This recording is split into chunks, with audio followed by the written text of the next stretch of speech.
Sugar వ్యాధి వల్ల kidney పాడైపోయింది, కంటి సమస్యలు, గుండె జబ్బు, పక్షవాతం ఇవన్నీ మనం వినే ఉంటాం కదా. ఎవరు ఎక్కువగా గమనించని ఒక complication of diabetes, ENT complication of diabetes మనం ఈ వీడియోలో చూద్దాం. షుగర్ వ్యాధిలో ఈఎన్టీ సమస్యలు వచ్చే అవకాశాలు ఉంటాయా? డయాబెటిక్ పేషెంట్స్ ఈఎన్టీ కాంప్లికేషన్స్ రాకుండా తీసుకోవాల్సిన జాగ్రత్తల గురించి మనం ఇప్పుడు చూద్దాం.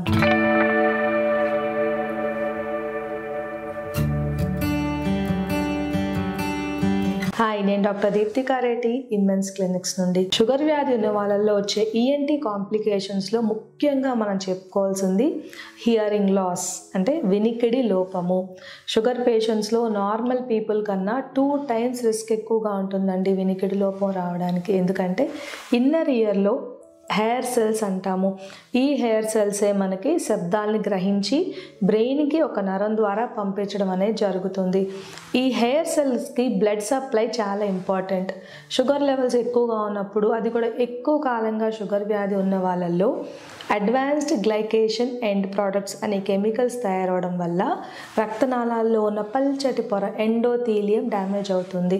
దీనివల్ల రక్తనాళాలు బ్లాక్ అయిపోవడము, తద్వారా ఈ ఆర్గన్స్కి బ్లడ్ సప్లై తగ్గిపోవడం జరిగి గ్రాడ్యువల్గా హియరింగ్ లాస్ వస్తుంది. గ్రాడ్యువల్ హియరింగ్ లాస్ అంటే డయాబెటిక్ పేషెంట్స్ వాళ్ళకి వినికిడి లోపం ఉన్నట్టు కూడా గమనించలేరు, కానీ కొన్ని సైన్స్ మనం గమనించవచ్చు. టీవీ సౌండ్ పెద్దగా పెట్టుకుంటారు, ఎదుటి వాళ్ళని గట్టిగా మాట్లాడండి అని మళ్ళీ మళ్ళీ అడుగుతూ ఉంటారు.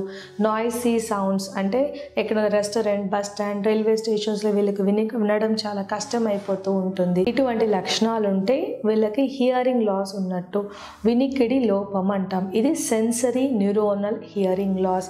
ఈ వినికిడి లోపాన్ని మనం గుర్తించాలంటే కొన్ని ఆడియాలజీ పరీక్షలు చేస్తే మనకి ఆ హియరింగ్ లాస్ని మనం ఎస్టిమేట్ చేసుకోవచ్చు. షుగర్ పేషెంట్స్లో వచ్చే ఇంకొక ఈఎన్టీ సమస్య ఇయర్ ఇన్ఫెక్షన్స్, ముఖ్యంగా ఎక్స్టర్నల్ ఇయర్ అంటాము. ఆటైటిస్ ఎక్స్టర్నా అంటారు. అంటే ఇందులో బ్యాక్టీరియల్ ఇన్ఫెక్షన్ రావచ్చు, సూడోమోనాస్ వంటిది. ఫంగల్ ఇన్ఫెక్షన్స్ అంటాము. ఈ ఫంగల్ ఇన్ఫెక్షన్స్ చాలా కామన్గా చూస్తూ ఉంటాం డయాబెటిక్ పేషెంట్స్లో.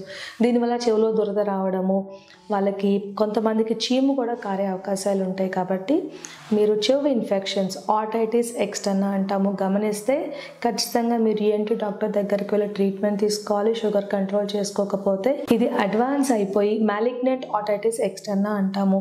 అంటే చెవు కింద ఉన్న బోన్కి కూడా స్ప్రెడ్ అయిపోయే అవకాశాలు ఉంటాయి. కాబట్టి ఇది ఎర్లీ స్టేజెస్తోనే ట్రీట్ చేసుకుంటే కాంప్లికేషన్స్ని మనం నివారించవచ్చు. షుగర్ వ్యాధి ఉన్న వాళ్ళలో వచ్చే ఇంకొక ముఖ్యమైన ఈఎన్టీ కాంప్లికేషన్ నోస్ కాంప్లికేషన్స్. అందులో ఎక్కువ కాలం క్రానిక్ అట్రోఫిక్ రైనైటిస్ అంటాం. ఎక్కువ కాలం ముక్కు కారడము, తుమ్ములు, అలర్జీ సమస్యలు ఉండొచ్చు కొంతమందిలో. ముఖ్యంగా చెప్పుకోవాల్సింది ఫంగల్ ఇన్ఫెక్షన్స్, మ్యూకార్మైకోసిస్. కొంతమందిలో మీరు వినుంటారు కదా, కోవిడ్ టైంలో బ్లాక్ ఫంగస్ వచ్చింది, డెత్ రేట్ ఎక్కువైపోయింది అంటారు కదా. అటువంటి ఫంగల్ ఇన్ఫెక్షన్స్ షుగర్ వ్యాధి ఉన్న వాళ్ళలో వచ్చే అవకాశాలు ఎక్కువగా ఉంటాయి. ఇది ఎర్లీ స్టేజెస్లో మనం గమనించి ట్రీట్మెంట్ ఇస్తే ఈజీగా మనం మోర్టాలిటీని ప్రివెంట్ చేసుకోవచ్చు.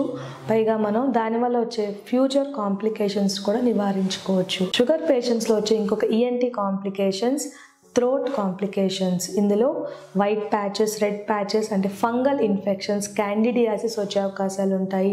చాలా ఫ్రీక్వెంట్గా సో థ్రోట్, గొంతులో మంట రావడం కూడా మనం డయాబెటిక్ పేషెంట్స్తో గమనిస్తూ ఉంటాము. షుగర్ పేషెంట్స్ ఈఎన్టీ సమస్యలు రాకుండా ఉండాలంటే తీసుకోవాల్సిన జాగ్రత్తల్లో మొదటిది sugar control. Fasting blood sugar 130 లోపు ఉంటే మంచిది. ఆహారం తిన్న 2 గంటలకి 180. HbA1c అంటే 3 నెలల యావరేజ్ షుగర్ 7 కన్నా తక్కువ ఉండేలా చూసుకోండి. రెండవ ఇంపార్టెంట్ థింగ్, మీకు బీపీ, కొలెస్ట్రాల్ లెవెల్స్ ఉంటే అది కూడా కంట్రోల్లో ఉంచుకుంటే మంచిది. స్మోకింగ్ అలవాటు ఉంటే మానేయండి.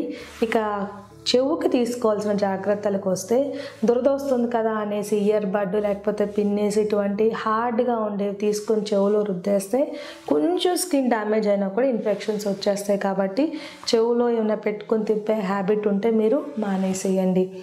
ఇంకొక ఇంపార్టెంట్ టిప్, ఏంటి సమస్యలు రాకుండా ఉండాలి అంటే క్రానిక్ అలర్జిక్ రైనైటిస్ కానీ, ఈ రైనైటిస్ సమస్య ఉన్న వాళ్ళు స్టీమ్ ఇన్హలేషన్ అంటాం. ఉదయం, మధ్యాహ్నం, సాయంత్రం ఆవిరి పీల్చడం ద్వారా సైనసెస్కి వెంటిలేషన్ జరిగి ఈ ఇన్ఫెక్షన్స్ని మనం నివారించుకోవచ్చు.